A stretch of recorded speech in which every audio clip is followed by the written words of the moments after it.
Hi hello focus, ये video के अंदर हम जो है बड़े इंटरेस्टिंग बिजनेस मॉडल के बारे में बात करेंगे। हम ये कंपनी को अगर आप देखोगे तो ऑलरेडी बहुत बार चैनल के ऊपर डिस्कस कर चुके हैं, लेकिन अब जो है थोड़ा कंपनी के सिनेरियो के अंदर चेंजेस आना स्टार्ट हो गए। क्योंकि पिछले क्वार्टर तक अगर हम एच जी मार्ट को देख रहे थे तो बॉस एच जी मार्ट के जो मार्जिन है उसके अंदर हमें जो है एकदम हैवी फॉल देखने मिला था। उसके पीछे भी रीजंस है। तो पहले जो है हम कंपनी के बारे में एक बार बात कर लेंगे, इसका बिजनेस मॉडल डिस्कस करेंगे, फिर बात करेंगे कि बॉस इसके Q3 FY25 के नंबर्स किस तरीके के आए। और Q3 FY25 के नंबर्स डिस्कशन करने के बाद हम जो है इसके मैनेजमेंट ने अपने कॉन कॉल के अंदर क्या बोला उसके बारे में बात करेंगे। और फिर बॉस डिस्कस करेंगे कि ये बिजनेस का जो फ्यूचर स्कोप है वो किस तरीके से दिख रहा है हमें। तो स्टार्ट करते हैं वीडियो। पहला जो है जिसके बारे में हम ये कंपनी के बारे में डिस्कस कर रहे हैं वो जो है H G mart limited. H G mart limited का अगर मैं बिजनेस मॉडल बताऊँ तो ये जो है एक बेसिकली B2B मार्केट प्लेस है। यहाँ पे किन लोगों के लिए ये B2B मार्केट प्लेस है, अगर आप देखोगे तो बहुत बड़ी बड़ी स्टील मिल्स होती है। अब ये लोग क्या कर रहे हैं कि ये लोग जो है एक प्रॉपर मार्केट प्लेस बना रहे हैं। जैसे अगर आप देखोगे तो इंडिया मार्ट जो है आपके बायर्स और सेलर्स को जो है वो कनेक्ट करता है। एक B2B मार्केट प्लेस है इंडिया मार्ट भी, इसलिए अगर आप इंडिया मार्ट के मार्जिन्स देखोगे तो इतने ज़्यादा नहीं है। उसी तरीके से एच जी मार्ट भी एक B2B मार्केट प्लेस है, लेकिन ये सारे आपके कंस्ट्रक्शन मटेरियल्स होते हैं, बिल्डिंग मटेरियल्स होते हैं जो कि आपको कंस्ट्रक्शन के लिए लगते हैं, या रेसिडेंशियल कि आपके कुछ प्रोजेक्ट चल रहे हैं उसके लिए लग रहा है, या फिर आपके ब्रिजेस वगैरह बना रहे हो आप उसके लिए कुछ लग रहा है, या ऐसा कुछ सीन होता है। तो ये सारी चीज़ों में जो जो मटेरियल्स रिक्वायर्ड होते हैं उसका प्रॉपर मार्केट प्लेस बना रहा है अपना एच जी मार्ट। और एच जी मार्ट के केस में अगर आप देखोगे तो पहले जो होते हैं मैन्युफैक्चरर्स होते हैं जो कि बड़े बड़े मैन्युफैक्चरर्स होते हैं इंडिया के अंदर, जैसे कि टाटा स्टील हो गया, या फिर आपका JSW स्टील हो गया, या फिर जो दूसरी बड़ी बड़ी स्टील मिल्स हो गई जो कि स्टील मैन्युफैक्चर करते हैं। अब उनसे ये लोग क्या करते पता है क्या, कि कोई भी अगर नॉर्मल डिस्ट्रीब्यूटर होता है वो सीधा जाकर स्टील मिल के पास जाएगा और बोलेगा कि सर मुझे जो है आपसे स्टील परचेस करना है। तो ये इतने जल्दी ये छोटे छोटे मोटे डिस्ट्रीब्यूटर्स जो भी होते हैं उन्हें जो है ये बिल्कुल भी जल्दी स्टील देते नहीं है। चलो मान लिया स्टील तो देंगे नहीं, ठीक है समझता है, बट फिर उसके बाद ये छोटे छोटे डीलर्स को जो है स्टील मिलना प्रॉब्लम हो जाता है। इसके साथ साथ इन्हें जो है स्टील की फाइनेंसिंग भी है जो बड़ी बड़ी मिल्स है वो देते नहीं है। इसके साथ साथ अगर आप देखोगे तो ये इसके पीछे भी एक रीज़न है, क्योंकि कोई भी छोटा डिस्ट्रीब्यूटर है या डीलर है जिसे स्टील परचेस करना है उसे ऑब्वियसली वो बहुत बड़ी क्वांटिटी तो ये स्टील कंपनी से परचेस नहीं कर पाएगा। तो इसलिए ऐसे सीन को अगर आप देखोगे तो ये सब प्रॉब्लम्स को सॉल्व करने के लिए एच जी मार्ट आ चुका है। जहाँ अगर आप देखोगे तो एच जी मार्ट जो है एक प्रॉपर मार्केट प्लेस है। ये क्या करता है, मैन्युफैक्चर से स्टील लेता है और स्टील लेने के बाद ये इनके वेयरहाउस में स्टोर करके रखते हैं। और जैसे ही डीलर्स को इनकी रिक्वायरमेंट होती है, ट्रेडर्स को इनकी रिक्वायरमेंट होती है, तो ये उन्हें जो है वो सेल ऑफ कर देता है। मतलब अगर आप देख सकते हो तो जैसे आप अमेज़ॉन में जाते हो शॉपिंग करने के लिए, अमेज़ॉन के, मैं ऑनलाइन मार्केट प्लेस की बात कर रहा हूँ अमेज़ॉन की, मैं खुद की शॉप की नहीं बात कर रहा हूँ। या वॉलमार्ट हो गया, वॉलमार्ट के अंदर समझो हमें कुछ भी चाहिए होता है, कुछ ग्रोसरीज चाहिए होती है या फिर कुछ और चाहिए होता है, तो हम जो है वॉलमार्ट के अंदर शॉपिंग करने जाते हैं। तो उसी तरीके से जो बड़े बड़े डीलर्स है, आपके ट्रेडर्स है, छोटे मोटे होलसेलर्स है, कॉन्ट्रैक्टर्स है, डेवलपर्स है, ये सब लोग जो है एच जी मार्ट के पास शॉपिंग करने जाते हैं। जहाँ ये लोग स्टील शॉप कर सकते हैं, आपके कंस्ट्रक्शन मटेरियल्स होते हैं दूसरे वो शॉप कर सकते हैं, आपके वैल्यू एडेड प्रोडक्ट्स वगैरह भी शॉप कर सकते हैं।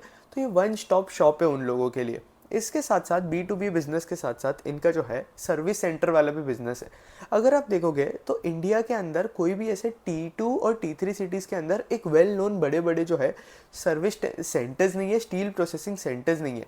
तो ये सर्विस सेंटर्स के थ्रू अपना जो सर्विस सेंटर है वो हर जगह ओपन करेंगे। वहाँ पे ये लोग क्या करेंगे, वहाँ पे ये जो अगर आप देखोगे तो ये वेल्डिंग का कुछ काम हो गया या दूसरे स्टील प्रोसेसिंग रिलेटेड कुछ भी काम हो गए, ये काम जो है वो सर्विस सेंटर पे होगा। और इसके साथ साथ अगर आप देखोगे तो एक और चीज़ है कि सर्विस सेंटर ये लोग धीरे धीरे इंडिया, ऑल अराउंड इंडिया जो है ओपन करते रहेंगे अपने सर्विस सेंटर, और इन्हें सर्विस सेंटर से जो है अच्छे खासे रेवेन्यूज आएंगे। ये सर्विस सेंटर वाला मॉडल भी जो है वो B2B कैटेगरी के अंदर आता है। अब सर्विस सेंटर के अंदर ये और क्या कर सकते हैं, जो आपके ऑटोमोबाइल प्लेयर्स है या फिर आपके जो ऑटोमोबाइल इंडस्ट्री के जो प्लेयर्स है उन्हें केटर कर सकते हैं, या दूसरे टाइप के प्लेयर्स को भी जो है ये इनके सर्विस सेंटर से जो है वो केटर कर सकते हैं। और फिर उसके बाद जो है इनका तीसरा बिजनेस का डिवीजन वो है B2C वाला डिवीजन। B2C के केस में अगर आप देखोगे तो आज के डेट पे इंडिया में जो है जो SME मैन्युफैक्चरर्स है उनका जो मार्केट है पूरा अनऑर्गेनाइज्ड है। इंडिया के अंदर इतने बड़े बड़े ब्रांड्स नहीं है, बहुत कम पैन इंडिया ब्रांड्स है अगर आप देखोगे तो। तो ये जो है बेसिकली आपका जो स्टील के डाउनस्ट्रीम प्रोडक्ट्स वगैरह होते हैं उसका डिस्ट्रीब्यूशन वगैरह करते हैं। और यहाँ से भी अगर आप देखोगे तो मैनेजमेंट को जो है अच्छी खासी डिमांड मिल रही है। अगर आप एस जी मार्ट के अभी के इस क्वार्टर के रेवेन्यूज़ देखोगे, पहले बेसिकली अभी इन्होंने जो अपने ऑपरेशन है वो अभी अभी स्टार्ट किए, और अपोलो पाइप्स एंड ट्यूब जो है इनकी एक सिस्टर कंपनी है अगर आप देखोगे तो। और उनके प्रमोटर्स ने जो है एस जी मार्ट के अंदर अगर आप देखोगे तो अपोलो के जो प्रमोटर्स है वही एस जी मार्ट के अंदर जो है अच्छा खासा बड़ा स्टेक ओन करते हैं। तो ठीक है, बात हो गई। फिर उसके बाद अगर आप इस क्वार्टर के अंदर एस जी मार्ट के रेवेन्यूज़ देखोगे तो 1300 के आसपास जो है इनके रेवेन्यूज़ है। और फिर उसके बाद अगर आप इनके प्रॉफिट देखोगे तो 28 करोड़ के आसपास का जो है इन्होंने प्रॉफिट कर रखा है। अब उसके बाद एक और सीन है कि इनके अगर आप सेल्स ग्रोथ देखोगे तो इनकी सेल्स ग्रोथ जो है 80% ईयर ऑन ईयर के लेवल पे जो है वो इंक्रीज़ हुई है। इसके साथ साथ प्रॉफिटेबिलिटी ग्रोथ देखोगे तो प्रॉफिटेबिलिटी इनकी ग्रोथ जो है वो 63% का हमें प्रॉफिट के अंदर ग्रोथ देखने मिला है। अब एस जी मार्ट के साथ प्रॉब्लम कहाँ हो गया था मैं बता देता हूँ। पहले हमें ऑलरेडी जो है इनका बिजनेस मॉडल जो है वो समझ चुका है। इसके पहले हम एक बार और थोड़ी बहुत चीज़ें जो है नंबर्स पे डिस्कस कर लेते हैं इनके, फिर इनके बिजनेस मॉडल पे जो है हम फिर से आ जाएंगे, और कॉन कॉल में भी ऑब्वियसली हर एक चीज़ जो है वो डिस्कस होगी। अब पिछले क्वार्टर के अंदर एस जी मार्ट के साथ प्रॉब्लम क्या हुआ था कि एस जी मार्ट के जो मार्जिन है उनके अंदर एकदम हैवी फॉल देखने मिला था हमें। मतलब मार्जिन ऑलरेडी ये जो है B to B market place है। अब B to B market place है तो इसके वजह से अगर आप देखोगे तो इनके मार्जिन बहुत ज़्यादा कम होते हैं। तो एस जी मार्ट जैसी जो कंपनीज होती है उन्हें जो है वॉल्यूम गेम खेलना पड़ता है कि जितने ज़्यादा कस्टमर्स इनके प्लेटफॉर्म पे आएंगे, जितना ज़्यादा वो इनके प्लेटफॉर्म पे से परचेज करेंगे, उतना जो है ये लोग इनकम जनरेट करेंगे। और ऑब्वियसली एस जी मार्ट कैसे इनकम जनरेट करता है, अगर मैं बी टू बी वाले इनके सेगमेंट की बात करूँ तो उसमें क्या होता है पता है कि ये लोग जो है स्टील मिल से जो है एकदम हैवी वॉल्यूम्स के अंदर स्टील परचेस कर रखते हैं। अब ये स्टील ऑलरेडी इनका अपोलो स्टील्स के नाम का कंपनी है, उससे तो ऑलरेडी इनकी स्टील की रिक्वायरमेंट है वो भी फुलफिल कर लेते हैं। और इसके साथ साथ अगर आप देखोगे तो दूसरे क्लाइंट्स वगैरह है इनके होलसेलर डीलर्स वगैरह, उन्हें भी स्टील चाहिए होता है तो उनकी भी रिक्वायरमेंट पूरी कर देते हैं। और इसके बदले एस जी मार्ट को क्या फ़ायदा होता है, एस जी मार्ट को जो है जो बड़ी बड़ी स्टील कंपनीज होती है वो आपका डिस्काउंट देती है, क्योंकि आप लार्ज क्वांटिटी परचेस करोगे, बल्क में परचेस करोगे तो ऑब्वियसली आपको डिस्काउंट मिलेगा। और फिर इसके साथ साथ इन्हें जो है ये लोग क्रेडिट फाइनेंसिंग भी प्रोवाइड करते हैं। जो छोटे मोटे डिस्ट्रीब्यूटर्स इनसे बाय करते हैं कोई भी हो, उन्हें फाइनेंसिंग प्रोवाइड करते हैं, क्योंकि स्टील मिल जो है वो यूजुअली ये करती नहीं है। तो इसलिए अगर आप देखोगे तो इनके मार्जिन इतने ज़्यादा लो है। अब पिछले क्वार्टर के अंदर और भी प्रॉब्लम हो गया था, क्योंकि अगर आप इनके ऑपरेटिंग मार्जिन देखोगे तो ये 2% से सीधा 1% के आसपास जा चुके थे। अब इसके पीछे रीज़न क्या है पता है, स्टील के प्राइजेस के अंदर जो है बहुत ज़्यादा वॉलेटिलिटी हो गई थी। स्टील के प्राइजेस मोर और अबाउट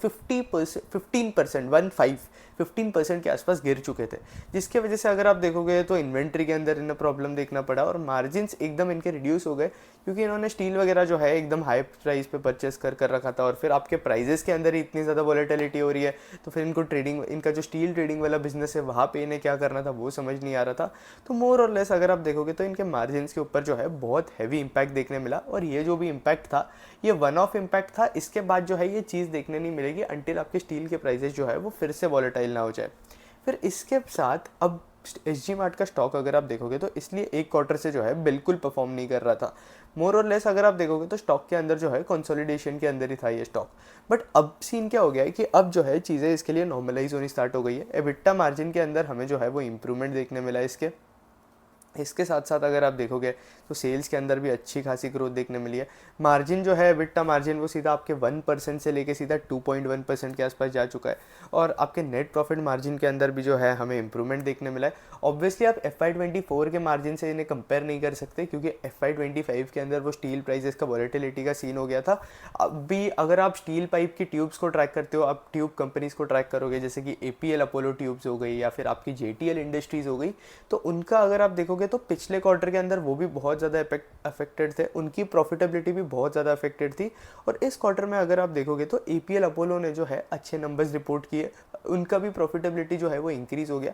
एबिटा पर टन अगर आप देखोगे तो बॉस थोड़ा अफेक्टेड है उनका भी, APL अपोलो ट्यूब्स की बात कर रहा हूँ, लेकिन रिकवरी तो हमें देखने मिल रही है। इसलिए जैसे ही APL अपोलो के रिजल्ट्स आ गए ना, मुझे पता चल गया कि बॉस SG मार्ट के अंदर जो है थोड़ी बहुत रिकवरी जो है हमें देखने मिलेगी। इस तरीके से आपको जो है चीज़ें कनेक्ट करना पड़ता है और अलग अलग इंडस्ट्री के अंदर प्लेयर्स को जो है वो समझना पड़ता है, तो ही आपको जो है ऐसी चीज़ों के बारे में आइडिया लगेगा। नहीं तो बस फिर आप दिन भर कन्फ्यूज ही रहोगे, ढूंढोगे कि यार ये कंपनी में क्या करूँ, इस कंपनी का क्या करूँ, और टिप बेस्ड वर्किंग जो है करना नहीं है हमें।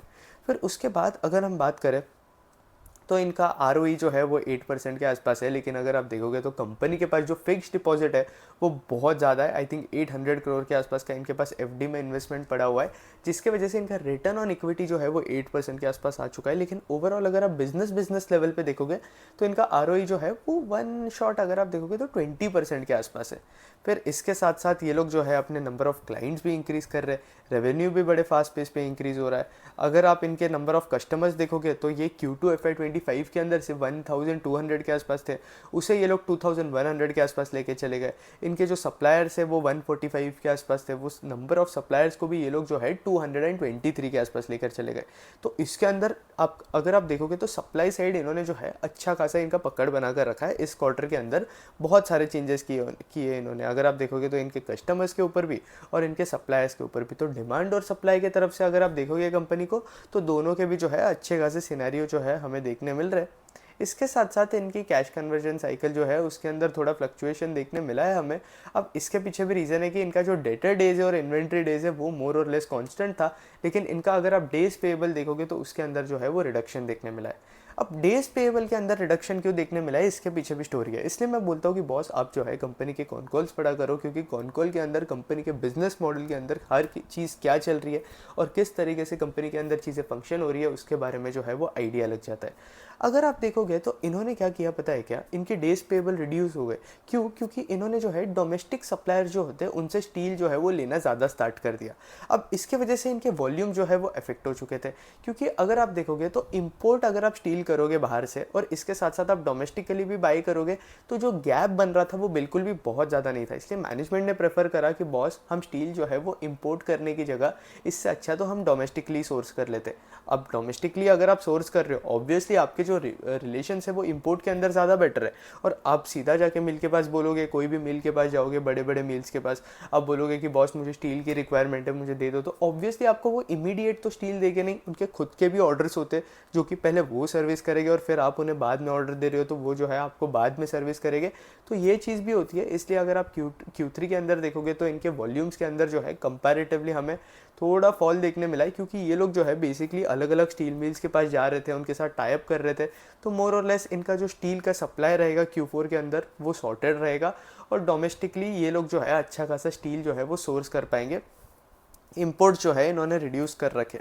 ये एक सीन चल रहा है बिजनेस के साथ साथ। तो इसके वजह से अगर आप देखोगे तो डोमेस्टिक कंपनीज़ को आपको बेसिकली जल्दी पेमेंट देना पड़ता है। अगर आप एसएमई कंपनीज़ के साथ काम करते हो तो ऑब्वियसली गवर्नमेंट के बहुत सारे रूल्स है जिसमें आपको एसएमई कंपनीज़ को आपका जो पेमेंट वगैरह होता है वो आप ज़्यादा टाइम तक नहीं रख सकते हो, आपको उन्हें जो है जल्दी से जल्द पे करना पड़ता है। तो ये एक चीज़ है जिसकी वजह से डेज पेएबल जो है उसके अंदर हमें फॉल देखने मिला है। फिर उसके बाद अगर आप देखोगे इस बिज़नेस के बारे में और बात करोगे तो ये बेसिकली इनके कौन कस्टमर्स है, अगर आप देखोगे तो इंडिया के जो है टॉप टायर ईपीसी कंपनीज़ है और रियल इस्टेट डेवलपर्स है, ओईएम ट्रेडर्स है, डीलर्स है और रिटेलर्स है। ये जो है इनके अच्छे खासे कस्टमर बेस है। अगर आप एसजी मार्ट को देखोगे तो ये इनका कस्टमर बेस भी इंक्रीज़ कर रहे हैं। आपका जो एसजी मार्ट बेसिकली अगर आप देखोगे तो कम्प्लीटली ये जो है एक वॉल्यूम गेम है और मार्केट इसके स्टॉक को रिवॉर्ड नहीं कर रहा है, क्योंकि स्टॉक के साथ जो है बहुत ज़्यादा अनसर्टेनिटी चल रही थी। एक तो स्टील प्राइसेस का वॉलेटिलिटी वाला सीन हो गया, अभी जो है चीज़ें थोड़ी बहुत इंप्रूवमेंट देखने मिल रही है हमें इस कंपनी के साथ साथ अगर आप देखोगे तो। और वैसे भी मैनेजमेंट अगर आप देखोगे, अगर आप इसका आउटलुक भी पढ़ते हो मैनेजमेंट का, तो मैनेजमेंट जो है आउटलुक के हिसाब से हमें समझ रहा है कि बहुत ज़्यादा ऑप्टिमिस्टिक है। और इंडिया के अंदर अगर आप देखोगे तो जिस तरीके का बजट जो है गवर्नमेंट ने आपके इंफ्रास्ट्रक्चर के लिए एलोकेट किया था वो जो है गवर्नमेंट ने अभी तक एग्जीक्यूट नहीं किया, क्योंकि मैनेजमेंट का एंटिसिपेशन ये है कि Q3 और Q4 के अंदर कंस्ट्रक्शन एक्टिविटी जो है वो और ज़्यादा पिक करेगी।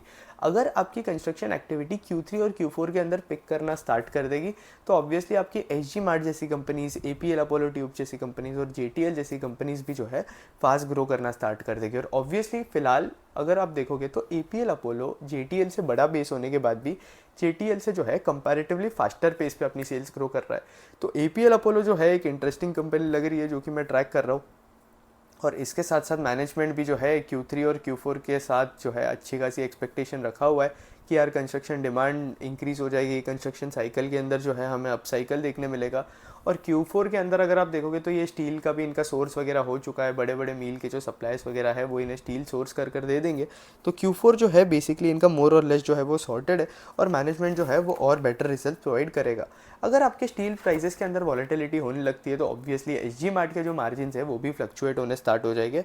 तो ये एक चीज़ है जो कि इसके बारे में जो है आपको आइडिया होना चाहिए। फिर कॉन कॉल ट्रांसक्रिप्ट के बारे में बात करते हैं कि बॉस कॉन कॉल के अंदर मैनेजमेंट ने क्या बोला। तो कॉन कॉल के अंदर अगर आप देखोगे तो बिजनेस जो है अभी के डेट पे एज यूजुअल जैसे पहले चल रहा था अभी भी उसी तरीके से चल रहा है। ग्रोथ भी बिजनेस के अंदर आ चुकी है और फिर उसके बाद अगर आप देखोगे तो मार्जिन के अंदर इंप्रूवमेंट देखने मिल रहा है और चीज़ें जो है धीरे धीरे नॉर्मलाइज होनी स्टार्ट हो गई है। जैसे आपके स्टील के प्राइसेस जो है वो थोड़े नॉर्मलाइज होने स्टार्ट हो चुके हैं और उनके अंदर वॉलेटिलिटी रिड्यूस हो गई है। फिर इसके साथ साथ अगर आप देखोगे तो इन्होंने जो है बेसिकली 2 सर्विस सेंटर खोले। अगर आप नॉर्मली देखोगे तो इनका ट्रेडिंग वाला जो बिज़नेस है वो कंपैरेटिवली बहुत ज़्यादा लो मार्जिन है और इनका जो स्टील वाला बिजनेस इनका जो सर्विस सेंटर वाला बिज़नेस है वहाँ पे जो इनके मार्जिन होते हैं वो अच्छे खासे मार्जिन है। आई थिंक 3 to 4 या 4 to 5% के आसपास जो है इनके सर्विस सेंटर के थ्रू मार्जिन है। तो जितना ज़्यादा इनका सर्विस सेंटर रहेगा उतना ज़्यादा इनके प्रोडक्ट मिक्स पे अगर आप देखोगे तो मार्जिन का जो है अच्छा खासा इम्पैक्ट देखने मिलेगा। तो इस तरीके से आप देख सकते हो कि यार प्रोडक्ट मिक्स को जो है हम किस तरीके से समझते हैं। अगर आपके कंपनी का प्रोडक्ट मिक्स बेटर होगा उसी तरीके से आपके मार्जिन बेटर होंगे और आपकी कंपनी को जो है ऑपरेटिंग लेवरेज मिलना ज़्यादा स्टार्ट हो जाएगा। तो इसलिए अगर आप देखोगे तो जैसे ही सर्विस सेंटर इंक्रीज हो गए एसजी मार्ट के जो मार्जिन है वो भी इंप्रूव होना स्टार्ट हो जाएंगे। फिर इसके बाद ये लोग और 3 से 4 जगहों पे भी जो है सर्विस सेंटर ओपन कर रहे हैं। एक ये लोग दुबई के अंदर भी सर्विस सेंटर ओपन कर रहे हैं, पुणे के अंदर भी कर रहे हैं और 2-3 जगह पे है। और इसके साथ साथ ये लोग जो है और 5 नए सर्विस सेंटर्स ओपन करने का सोच रहे हैं अभी। और इसके साथ साथ ये उसके लिए लैंड भी ढूंढ रहे हैं। लैंड का एक बार इनका एग्रीमेंट वगैरह हो गया तो बस ये आराम से जल्द से वहाँ जो है वो सर्विस सेंटर ओपन कर सकते हैं। होपफुली ये जो है फरवरी तक हो ही जाना चाहिए। और Q4 से अगर आप देखोगे तो हमें सर्विस सेंटर के जो रेवेन्यूज़ है उसके अंदर जो है अच्छा खासा जंप देखने मिलेगा। फिर उसके बाद बात करें तो ये जो है कंपनी के प्रोडक्ट पोर्टफोलियोज है। अगर आप देखोगे तो ये TMT हो गया, बाइंडिंग वायर हो गया, HR शीट हो गया, चेकर्ड शीट हो गया, वेल्डिंग रॉड हो गया, आपके स्क्रूज हो गए। फिर उसके बाद फिक्सचर्स के अंदर अगर आप देखोगे तो टाइल हो गया, सीमेंट हो गया, लैमिनेट्स हो गए। तो ये जो है कुछ प्रोडक्ट पोर्टफोलियो है कंपनी के। इसके साथ साथ अगर आप देखोगे तो अगर इनके सेगमेंट वाइज में ब्रेक डाउन करूँ तो B2B ट्रेडिंग वाला जो इनका सेगमेंट है वहाँ से जो है एवरेज सा ही बिजनेस चला है। जैसे कि मैंने आपको बोला इंपोर्ट्स की वजह से वो जो बिजनेस है वो इम्पैक्टेड है। सर्विस सेंटर से Q4 के अंदर अच्छे नंबर्स एक्सपेक्टेड है तो वो हमें ट्रैक कर ही समझेगा कि Q4 के अंदर जो है बिजनेस किस तरीके से नंबर दिखाता है। बेसिकली मार्केट जो है इस स्टॉक का रिवॉर्ड क्यों नहीं कर रहा है, क्योंकि मार्केट का जो है इस बिजनेस के एग्जीक्यूशन के ऊपर कॉन्फिडेंस नहीं बन रहा है। एक बार अगर आप देखोगे, इसलिए अगर आप देखोगे तो एसजी मार्ट जो है इतना फास्ट ग्रो कर भी 41 के पी के आसपास ट्रेड कर रहा है सिर्फ। और जैसे ही अगर आप देखोगे तो एसजी मार्ट के अंदर जो है वो सिचुएशन इंप्रूव होनी स्टार्ट हो जाएगी तो ऑटोमेटिकली स्टॉक भी जो है आपका बेटर परफॉर्म करना स्टार्ट कर देगा। तो ये एक चीज़ है। और जैसे ही मार्केट का कॉन्फिडेंस बिल्ड होना स्टार्ट हो जाएगा स्टॉक ऑटोमेटिकली अगर आप देखोगे तो हाई पे हाई बना सकता है। बट उसके लिए एग्जीक्यूशन मैनेजमेंट का जो है वो अप टू दी मार्क होना चाहिए। फिर उसके बाद अगर हम देखें तो इनका जो B2C वाला सेगमेंट है, जैसे ही आपकी कंस्ट्रक्शन वाली साइकिल पिक करेगी Q3 और Q4 के अंदर उसकी एक्सपेक्टेशन है तो ये वाला भी जो सेगमेंट है वो Q4 के अंदर पिक करेगा। तो मोर और लेस हमें ये सुनकर अगर आप देखोगे तो आप इंटरप्रेट आराम से कर रहे हो कि यार Q4 के अंदर इनके नंबर जो है अच्छे खासे होने वाले हैं। और Q3 से अगर आप कंपेयर करोगे तो Q4 के अंदर अच्छे खासे नंबर्स रेवेन्यू के और पैट के जो है हमें देखने मिलेंगे। हो सकता है Q4 के अंदर जो है ऑपरेटिंग लेवरेज भी हमें देखने मिले इस कंपनी के अंदर, जहाँ ये चीज़ें जो है और ज़्यादा इंटरेस्टिंग हो जाएगी। फिर उसके बाद अगर हम देखें तो ये लोग जो है सोलार के बिजनेस के अंदर भी एंटर कर रहे हैं। इनका सोलार का बिजनेस और इनका सर्विस सेंटर वाला बिजनेस जो है अच्छे खासे मार्जिन लेकर आएगा बिजनेस के लिए। और कंपनी के मैनेजमेंट ने अगर आप देखोगे तो इन्हें जो है एबिटा मार्जिन का इन्होंने गाइडेंस दिया है 2.5% के आसपास। अभी करंटली ये लोग 2% के आसपास है। ये लोग बोल रहे हैं कि FY25 तक, ये लोग FY27 या 6 तक ये लोग जो है 2.5% का जो एबिटा मार्जिन है वो अचीव कर लेंगे। तो हमें वो भी चेक करना है कि यार ये इनके सर्विस सेंटर किस तरीके से लाइव हो रहे हैं, इसके साथ साथ इन्हें रेवेन्यूज़ किस तरीके से आ रहे हैं, इनका सोलर बिजनेस जो है वो किस तरीके से परफॉर्म करेगा और मार्जिन जो है वो कौन से डायरेक्शन में जा रहे हैं। तो ये भी जो है एक इंपॉर्टेंट चीज़ हो जाती है ट्रैक करने की। बाकी अगर आप बिजनेस वाइज देखोगे तो जैसे अगर आप देख रहे हो तो अभी स्टील के प्राइस नॉर्मलाइज होने स्टार्ट हो गए। तो कंपनी ने गाइडेंस क्या दिया हुआ है, अगर आप एसजी मार्ट का FY26 का गाइडेंस देखोगे तो इन्होंने गाइडेंस देकर रखा है 18,000 करोड़ का रेवेन्यूज़ FY27 तक। और इसमें ये लोग जो है मेटल ट्रेडिंग से आपका 6,000 रेवेन्यूज़ करेंगे, 6,000 करोड़ के आसपास का। सर्विस सेंटर से 6,000 होगा और आपका जो B2C है उससे 6,000 होगा। तो 18,000 जो है एक बहुत इंटरेस्टिंग नंबर है जो मैनेजमेंट ने गाइडेंस दिया है। क्योंकि FY24 के अंदर अगर आप देखोगे तो 2,600 के आसपास करा था इन्होंने टॉप लाइन ग्रोथ। और FY25 के अंदर एक्सपेक्टेड है कि ये लोग जो है 6,000 करोड़ के आसपास का टॉप लाइन ग्रोथ करें। अब प्रॉब्लम क्या है पता है, मैनेजमेंट ने जो है अपना गाइडेंस रिड्यूस किया है, और गाइडेंस रिड्यूस करने के पीछे भी एक रीज़न है, लेकिन गाइडेंस रिड्यूस किया ये जो है मुझे पसंद नहीं आया। बट अगर आप मोर और लेस देखोगे तो मैनेजमेंट ने जो है दो टाइप के गाइडेंस दिए थे, एक आपका वॉल्यूम वाला गाइडेंस और दूसरा जो है आपका वैल्यू वाला गाइडेंस। तो वॉल्यूम वाले गाइडेंस के अंदर अगर आप देखोगे तो मैनेजमेंट ने जो है वो इंटैक्ट रखी है चीज़ें, कि हम इतना इतना वॉल्यूम सेल करने का प्रॉमिस किए थे, हम इतना इतना वॉल्यूम जो है वो सेल करेंगे। बट अगर आप देख रहे हो तो स्टील के प्राइजेस के अंदर जो है बहुत ज़्यादा वॉलेटिलिटी आ चुकी है, इसलिए ये लोग रेवेन्यू का जो fix one shot sure shot guidance होता है वो ये लोग दे नहीं रहे करंटली। अब क्यों नहीं दे रहे, ऑब्वियसली रीज़न है उसके पीछे कि यार स्टील के प्राइजेस के अंदर वॉलेटिलिटी हो रही है, तो आप गाइडेंस तो अभी दे दोगे और फिर बाद में प्राइजेस फ्लक्चुएट हो गए तो फिर आपके मैनेजमेंट के ऊपर से ही आपका जो है वो ट्रस्ट उड़ जाएगा। तो बेसिकली इन्होंने गाइडेंस जो है वो 8,000 करोड़ के आसपास का दिया था FY25 के लिए, वो इन्होंने रिड्यूस करके 6,000 प्लस करोड़ के आसपास का रखा है।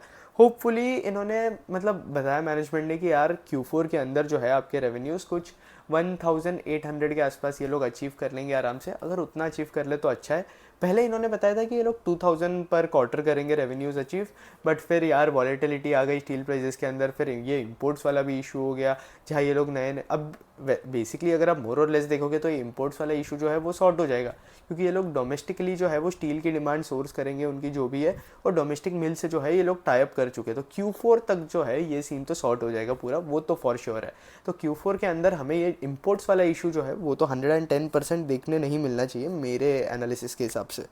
फिर उसके बाद अगर आप देखोगे तो FY26 के लिए इन्होंने क्या गाइडेंस दिया है, FY26 के लिए मैनेजमेंट ने गाइडेंस दिया है कि ये अपने रेवेन्यूज़ जो है 40 to 50% के आसपास ग्रो करेंगे, जो कि अच्छा खासा गाइडेंस है। लेकिन पहले इन्होंने FY26 के लिए जो है कंपैरेटिवली थोड़ा ज़्यादा गाइडेंस दिया था, लेकिन ये प्राइजेस इतने ज़्यादा वॉलेटाइल हो गए जिसकी वजह से इन्हें जो है गाइडेंस रिड्यूस करना पड़ा है। फिर उसके बाद इनका जो जिंक वाला बिजनेस है, जिंक के अंदर भी ये लोग ट्रेडिंग कर रहे थे, और जिंक वाला भी इनका बिजनेस जो है आई थिंक इंडिया के अंदर one of the biggest zinc trader बन चुके थे ये, इतना छोटा है इंडिया के अंदर जिंक वाला बिजनेस। तो वहाँ अगर आप देखोगे तो वो भी इतना अच्छा परफॉर्म नहीं कर रहा है, क्योंकि उनके प्राइजेस के अंदर भी जो है बहुत ज़्यादा वॉलेटिलिटी है। और फिर अगर आप इनके सर्विस सेंटर्स का देखोगे तो सर्विस सेंटर इन्होंने प्रॉमिस किया है, मतलब बेसिकली गाइडेंस दिया हुआ है कि सर्विस सेंटर ये लोग 20 के आसपास ओपन कर लेंगे FY26 तक, और 10 से 15 सर्विस सेंटर तो ये लोग अगले साल ऐड कर देंगे। और फिर उसके बाद अगर आप देखोगे तो कंपैरेटिवली ये लोग सर्विस सेंटर करंटली जो है आपके जो बड़े बड़े सिटीज़ होते हैं वहाँ पे सर्विस सेंटर ओपन करने ये लोग फोकस कर रहे हैं, क्योंकि आपके बड़े सिटीज़ से सर्विस सेंटर के जो वॉल्यूम्स होते हैं वो कंपैरेटिवली हायर होते हैं as you compare it with आपके स्मॉलर सिटीज़ के अंदर। तो ये एक सीन है, क्योंकि स्मॉलर सिटी से अगर आप मोर और लेस वॉल्यूम देखोगे तो वो सिर्फ 6,000 करोड़ के आसपास है, लेकिन अगर आप बड़े सिटीज़ के अंदर देखोगे तो वो मोर और लेस अगर आप सर्विस सेंटर के वॉल्यूम देखोगे तो 20 से 30,000, अभी करंटली तो 40,000 चल रहा है, बट 30,000 टन के आसपास भी जो है वो वॉल्यूम्स हमें देखने मिल सकते हैं। फिर अभी करंटली अगर आप देखोगे तो बिजनेस ने जो है FY20 इसको मतलब बेसिकली अगर आप मोर और लेस देखोगे तो 3 लाख टन का जो है वॉल्यूम करा हुआ है, जहाँ B2B से जो है वो 1.5 लाख के आसपास आ रहा है, सर्विस से 1 लाख के आसपास आ रहा है, और आपका डिस्ट्रीब्यूशन वाला बिजनेस है वहाँ से जो है 50,000 के आसपास का वॉल्यूम आ रहा है। बाकी अगर हम इनकी क्रेडिट रेटिंग चेक करें तो ये लोग जो है अपना डिस्ट्रीब्यूशन नेटवर्क बहुत ज़्यादा फास्ट इंक्रीज़ कर रहे हैं, वो एक अच्छी बात है। रेवेन्यूज़ के अंदर हमें इंक्रीज़ देखने मिला है। इसके साथ साथ अगर आप देखोगे तो इनके जो है टोटल 5 वेयर हाउसेज है, और करेंटली 2 सर्विस स्टेशन है जो कि अभी है, और ये लोग जो है 8 मोर सर्विस स्टेशन ऐड कर रहे हैं बाय FY25, जैसे कि मैंने आपको पहले बताया। और ये लोग जो है वैल्यू एडेड सर्विसेज पे भी बहुत ज़्यादा फोकस कर रहे हैं, और आपका जितना बिजनेस का फोकस वैल्यू एडेड सर्विसेज पे होता है उतना ज़्यादा आपके मार्जिन भी जो है वो फास्ट इंक्रीज़ होते हैं।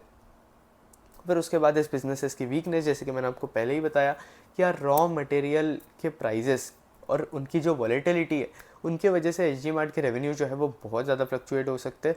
इसलिए अगर आप देखोगे तो यार कंपनी जो है कुछ अपने 20% ऑफ प्रोडक्ट्स तो इम्पोर्ट ही करती है रॉ मटेरियल्स, और ये एकदम जो भी रॉ मटेरियल्स है आपके स्टील हो गया या जिंक हो गया, उनके प्राइजेस की जो वॉलेटिलिटी है उससे सब्जेक्ट टू एकदम रिस्क हो जाता है कंपनी के लिए, क्योंकि यार इनके रॉ मटेरियल के प्राइजेस ही फ्लक्चुएट होंगे तो कंपनी के रेवेन्यूज़ भी उस हिसाब से फ्लक्चुएट होंगे।